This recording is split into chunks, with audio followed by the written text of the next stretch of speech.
the 2025 McLaren GTS. This is your replacement for the McLaren GT, and on screen I'm gonna have B-roll footage of the GT, the regular one, running around, because honestly the looks of this GTS, it's not drastically different from the regular GT that it's replacing. However, I'm also going to have pictures of the new GTS for you to look at so you can compare and contrast between the two vehicles, because there is a difference, even though it is subtle. The 2025 GTS has a newer lower front bumper section. It's got newly sculpted air intakes that are more pronounced, with wider intakes to channel more air into the car's radiator system. And we of course have new wheel designs as well, but you can leave your thoughts below in the comment section on how this vehicle looks and just how different it is compared to the regular GT that it's replacing. Anyway,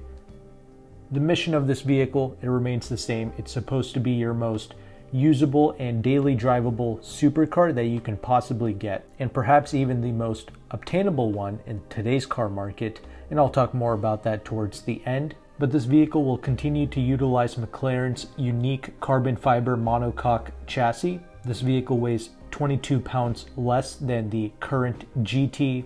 We still have here the 4-liter twin-turbo V8 with 626 horsepower now, which is 14 more horsepower than the current GT. And we have 465 pounds-feet of torque, still mated to a 7-speed transmission. The acceleration is also quicker compared to the current GT.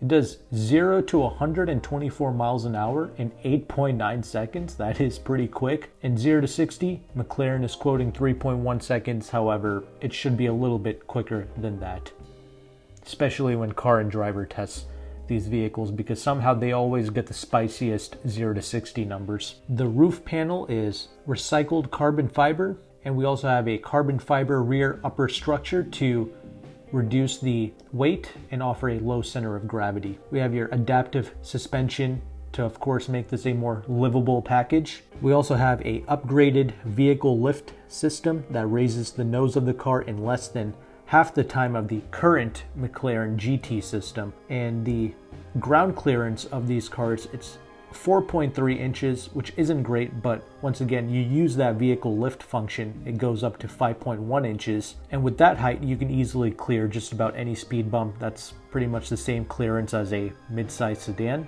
And the vehicle should be getting 15 mpg in the city, 22 on the highway, which isn't bad for what this is. And as I mentioned before, you have a new set of wheels, you have some new colors, you have updated interiors with more leather options. We don't have pricing yet, but the vehicle is ready to order now. Based off of the current GT, it should start somewhere a little over $200,000. And one of the most impressive things about this vehicle is the practicality, because that is the goal of this vehicle. It's supposed to be easy to drive and a useful mid-engined supercar. As its name implies, it's a true GT. That's what its mission is. It's not supposed to be like your hot-blooded 750S or your Arturas. And that's cool. That is an interesting take on the mid-engined car, because let's face it, at the end of the day, for most people, and again, I emphasize most, a lot of these purchases, it's vanity. It's a flexing toy. And McLaren does it better than just about all of its competitors, because this thing is mid-engined. It's offering the looks. It's got the doors that go up. So it's just ticking all of the childhood boxes that we once had. And that's why I appreciate these cars. And the fact that they made this to be a little bit more daily drivable, has a lot of glass inside of it. So once again, easier to drive. And the cargo capacity is insane. It's got 20.1 cubic feet total cargo capacity. Okay, you have 5.3 cubic feet of trunk space in the front and 14.8 in the back. Granted, because of the shape of the car, because it's mid-engined, the way the trunk is laid out, it's kind of in this elongated rectangular shape. But whatever, people have made it work. People have truly used this for like a Costco run, right? They were able to fit the large toilet paper in the back of this car, and despite the weird shape of the trunk, it can really swallow a lot of things. And honestly, the C8 Corvette is one of the few vehicles that kind of embrace the same mission as this McLaren GT. The regular Stingray is what I'm referring to. Chevrolet designed that to be a pretty practical vehicle, but the combined trunk space of the new C8 Corvette is only a little over 12 cubic feet, and this has over 20 cubic feet. And mind you, 14.8 rear cubic feet of trunk space, that's almost the equivalent of a mid-size sedan. So again, super practical, very impressive what they've been able to do with the mid-engine car. If this was all-wheel drive, this would have been really the ultimate daily driver, but I understand. All-wheel drive, it's going to add weight, and they're definitely trying to keep that down. This thing only weighs like 3,351 pounds, and most people that drive stuff like this, they obviously have 2 vehicles or more, so in the winter they can just stuff this in the garage and put a tarp over it.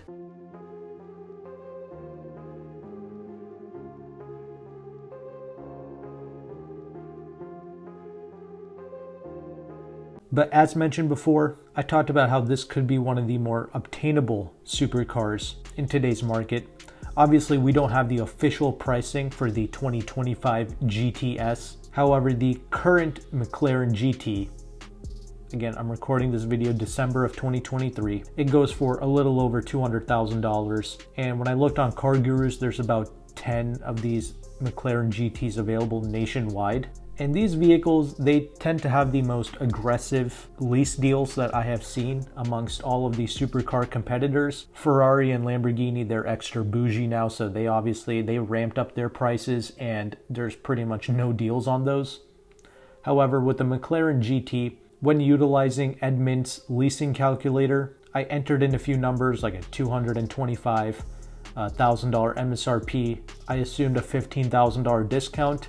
With North Carolina taxes, your lease payment comes out to be around $2,600 a month for 39 months. So I like to use the Edmunds calculator because it actually has the exotic vehicles available, like your Bentleys, your McLarens, etc. It's not perfect, but it's the best thing that you can use to find the residual values and the interest rate of the lease. And just so you know, leasing programs change every month. It should give you a good ballpark estimate of what a GTS can go for when the official pricing and the lease numbers drop on that. But will you be able to get a $15,000 discount even on a current GT?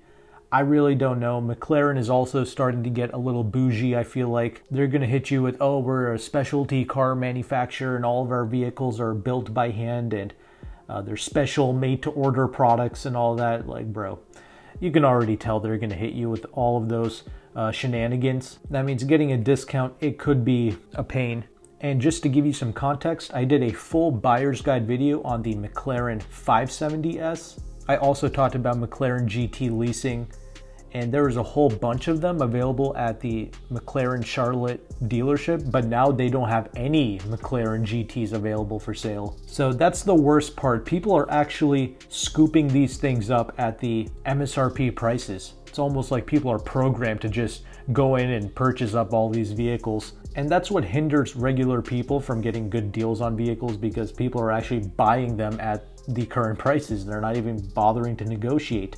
And when these vehicles are actually selling at whatever price the dealership wants, and you come in and you ask for like a 10% discount, it's just not happening, because they know in the back of their mind that there are actual people ready to purchase at full MSRP. So it's hard to negotiate, but I just figured I would show you the Edmunds leasing calculators just to give you an idea of what a GTS 2025 McLaren can potentially go for.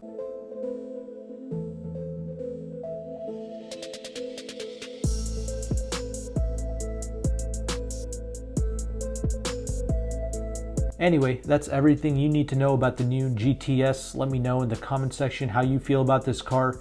Personally, I'm not a huge fan of the way the front end looks. It's kind of plain, but whatever. It's got the mid-engine shape, I suppose, and that's what matters to most people. And it's supposed to be comfortable, easy to drive, and very practical. Tons of storage space for what this is. So hopefully you appreciate this content and you appreciate the insights and the resources that I bring. If you want to see more of that, check out the McLaren 570S video. That was a super in-depth buyer's guide, so you can check that out. But if you appreciate this, consider liking and subscribing. Thank you again for watching. Take care and goodbye.